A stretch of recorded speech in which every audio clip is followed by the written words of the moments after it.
What's up YouTube, this is Joe from Zephyr Digimon, and I'm bringing to you guys a first place deck profile for Gammamon.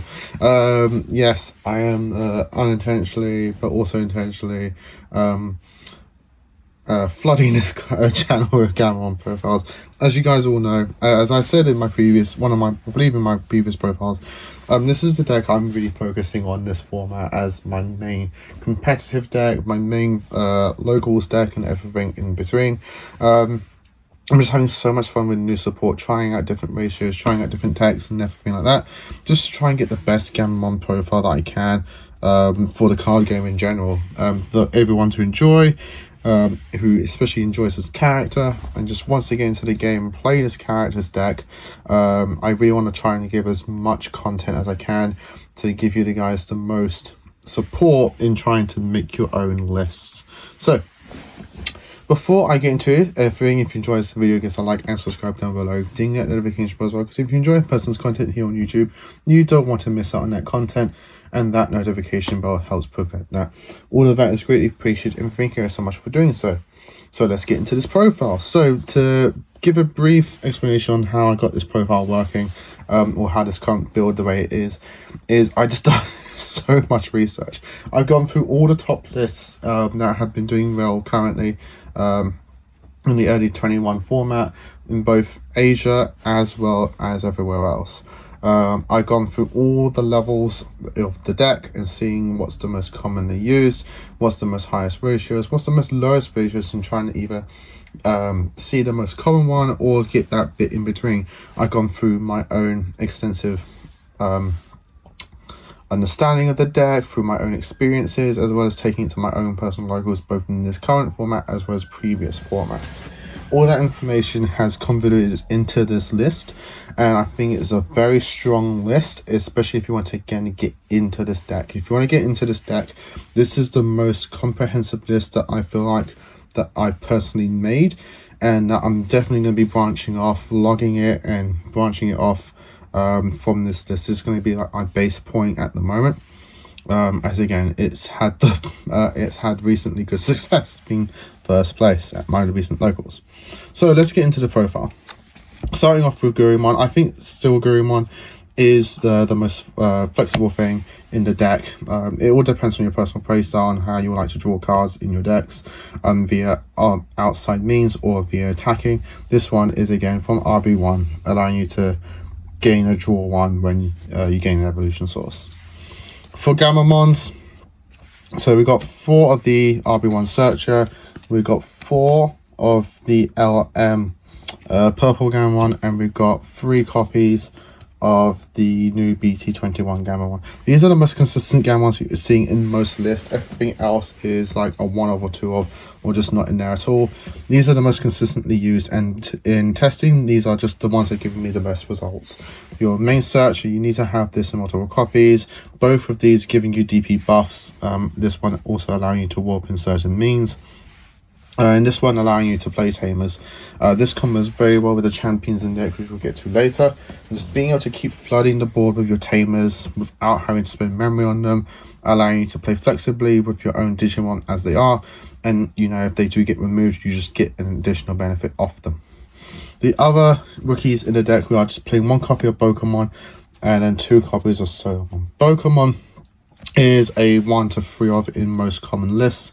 It just generates you extra protection. It's your 5th search in the deck in the forms of a rookie on play, and again, being a gamma in text does synergizes with your top end, allowing you to tuck it if you needed to gain the effects. Solomon is purely here as a meta choice. You don't have to play it if you're not facing either Adventure or Royal Knights. Those are the most commonly played decks that are reducing their play costs.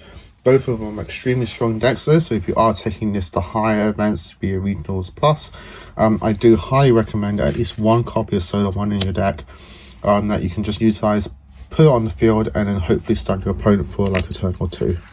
And sometimes with Gammamon, you just need that turn or 2 to really start popping off. So these are the rookies of the deck. We are playing 14 rookies in total. Just feels very comfortable. Again, they all have their benefits and they all have their uses. For champions, we are playing 4 copies of 21 Goodest Gammamon, 2 copies of Battle Gammamon, 3 copies of RB1 Goodest Gammamon, and 1 copy of Resin Gammamon. This is basically a 3-4 in most common lists, and in my personal testing I think it's a fantastic 4 in the deck. It just generates you so much advantage, removes bodies off the field out of 4 lower, can come out security, so it can really save you in tight scenarios. The amount of times this has come out is like first checking my security, I'm just able to pop off on the following turn. Obviously you don't want to base your deck entirely on that luck chance, but having a luck chance naturally in the deck coming up just because you're playing just a naturally strong card is just so good to utilize. Battle Gammamon, you know, just playing off your Tamers. You can combo off with your level 5, so you can just get a multiple Tamer drop from just one Evo chain. And the DP buff is also very strong. Goodest Gammamon from RB1. This is a most commonly played card in the Asia deck list as a 3-4 in the deck. Mostly I'm missing as a 4, and I can completely understand why. It is additional forms of removal. It's an aggressive early play that you can utilize in the deck via both your Searcher rookie and you're playing a Tamer rookie. Being able to evolve this in the back, promote, swing. If you're 8,000, you're doing an additional check. Maybe you're most likely surviving unless it's the Royal Knights match. And then you can be able to, you know, just delete itself, play back the rookie, get a free search. Similar to how Adventure utilizes their search rookies by getting them suicided and bringing them back. If you just die in security, you are just getting the free rookie regardless, which is very, very strong. Then being that extra form of removal if it does survive is great. And again, comboing well with the purple Gammamon, allowing you to get a free additional Tamer and spawning the level 3 back is just absolutely brilliant. Like, you're getting so much advantage from just a security check, and you're progressing the game state in forms of security is absolutely great. The reason I'm not playing as a 4 is that I feel really comfortable playing at least 1 copy of the blocker in the deck. Having the utility of having a blocker that you can spawn off your level 7 in the late game, or one of your level 5s in the mid game, is absolutely great. I just feel very comfortable having it. Obviously you do not need to play it in the deck at all. If you don't going to play this, I would probably just either bump up the Gurus to 4 or playing an additional Battle Gammamon. I just really like playing it. If blocking becomes very prevalent, this could also be swapped out for a Chaos Gammamon to prevent you from being blocked. But yeah, this is just, again, through all the research as well as my own personal testing, this is what I feel very comfortable with right now, and it's just working very well for me. In terms of the level 5s, 3 copies of the new BT21 kind of Icemon, 3 copies of the RB1 kind of Icemon, and 2 copies of regular Smon Ace. These are, again, through research and testing, what I feel very comfortable with doing. One of the reasons I built the deck the way that is I'm trying to capitalize on what Gammamon does best. The way I found out on what Gammamon does best is just by thinking what my opponents hate me doing the most, and that's literally what Gammamon does best. And that is cheating my stacks. So the reason I've gone for that and is playing more copies of RB1 kind of Icemon. I did try out in the European lists. They are more, or outside of Asia lists, most people are capitalizing on BT10 kind of Icemon for the additional security check. I gave that a go, and I don't know why, but every time I put that card in my deck, I lose matches. I just do not seem to do well with that card. So out of personal testing, as well as, again, capitalizing what Gammamon does best in my own personal experiences, playing this one over that means that I'm able to cheat up into my stacks and climb up much faster and for less memory. The more you can do that, the more you're keeping your play style, the more you're staying in the game. So I'm playing more copies of this. This gives all the effects as well, so you can get multiple tucks and deletes of the Gurus. You're gaining your spawning back of a level 3 with this Gurus. You're gaining the blocker. You're gaining the additional Tamer play as well. You can even cheat up into a kind of Icemon as well if you need to go cheat up into serious, going from serious to serious, and you know, all of that nonsense is absolutely fantastic. Really enjoy playing this card as a 3-of in the deck. They're just, again, just so well for me personally. Kind of Iceborne from 21, you want that protection, you want the extra deletion, you want the additional tucking, like everything just does so well with this card.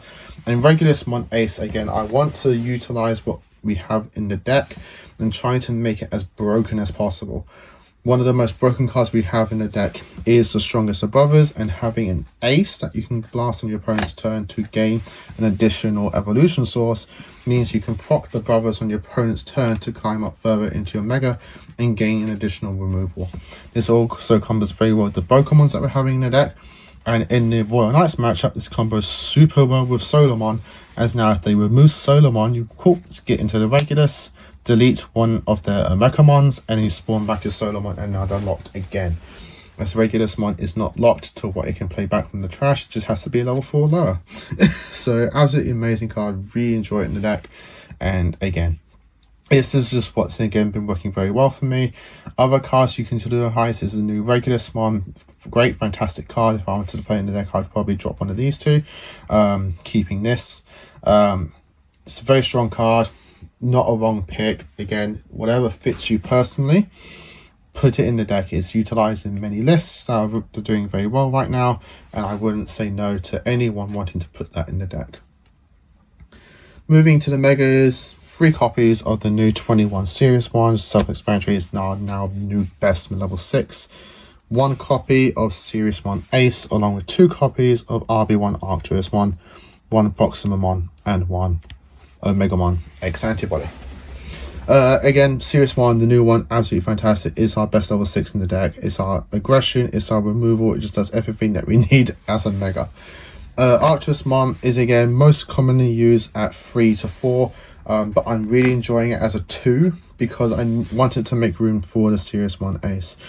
Serious Mon Ace is again just a way to utilize the option card in ways that you're not normally using it in other decks. Being able to ace on your opponent's turn to go into a Proximamon for additional protection, an additional board swarm and clear is absolutely fantastic.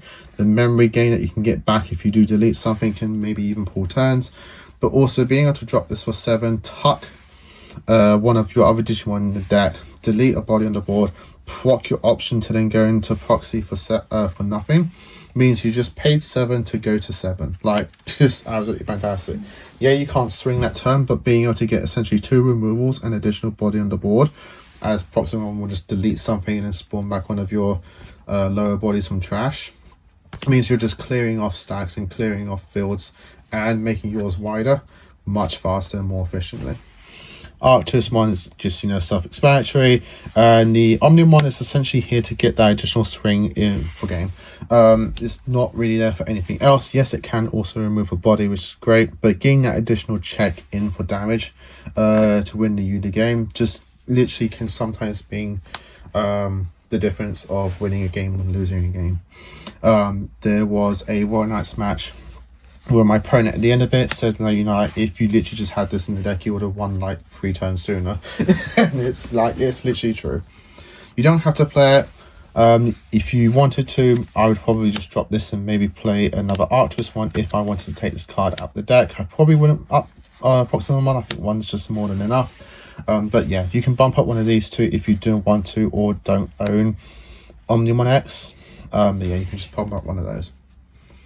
Moving on to Tamer, we're playing 3 copies of RB1 Hero, 2 copies of BT21 Hero, and 1 copy of BT8 Hero. BT8 Hero. Yeah, so these are your main Tamers of the deck. Most ratios are either going 3 in this and 3 of this. I've seen one list playing 4 of this, and I've seen one list play 1 of this. You can literally go whatever ratio you like with the heroes. You just need to have I feel like at least 6 heroes in the deck is just a comfortable sweet spot for the amount of Tamers you want to have in the deck. The reason I've gone for 1 copy of the Memory Setter hero is literally just to stop being choked by Digimon. Digimon and Gammamon has just gained so many resources and the ability to just choke memory back to you, lower to your side when they're passing turn, is that it's just literally insane. If I had this hero on the field in that match, I would, one of my previous matches, I probably wouldn't have struggled as much as I did to actually start playing the game. We can play with less memory, but it's hard to set up with less memory, with low memory constantly for multiple turns. So I'm taking the one copy, the mem setter. It hasn't done, but it hasn't done bad for me. It's been great. If I see it, fantastic. If I don't see it, you know, I'm still utilizing these 5 heroes here, and you know, just playing the game as I normally do. And then lastly, we're playing the, you know, the last option. Last card in the deck is just 4 copies of the Strongest of Brothers. The best card in the deck, literally, still, in my personal opinion. This does so much for you. It literally helps you make the deck and lets you play around certain scenarios and matches that in previous lists and previous sets and formats, Gammamon would have struggled. And this just helps you play around those matches and actually compete with other decks in the game. This in combination with the Warp Cano is absolutely disgusting. Is probably one of my favorite things to do in the deck. Being able to promote a rookie, tuck something with the RB1 hero, and then you can proc this and jump from 3 to 5 for no memory whatsoever. At that point, you've probably gone to 3 memory, which then means you can just evolve into a level 6 and start removing bodies from the board and clearing off security. But that, guys, is my winning list, my first place Gammamon list. I hope you all enjoyed it, and I hope you've enjoyed my explanations and my reasonings for ratios, what's been doing well, what's been performing very nicely, what ratios you're commonly seeing, and how I've integrated that into my own personal list, as again with my own personal testing and experience playing this deck and archetype to get you a list like this. Again, hope you all enjoyed it. Leave your comments down below how you're doing with Gammamon. Are you enjoying the deck? What ratios are doing well for you? What techs are you utilizing? And yeah, so we can all make Gammamon the best deck in BT21. It's our hope and dream. As always, like, comment, and subscribe. Till next time, as always, stay safe. And of course, happy dueling.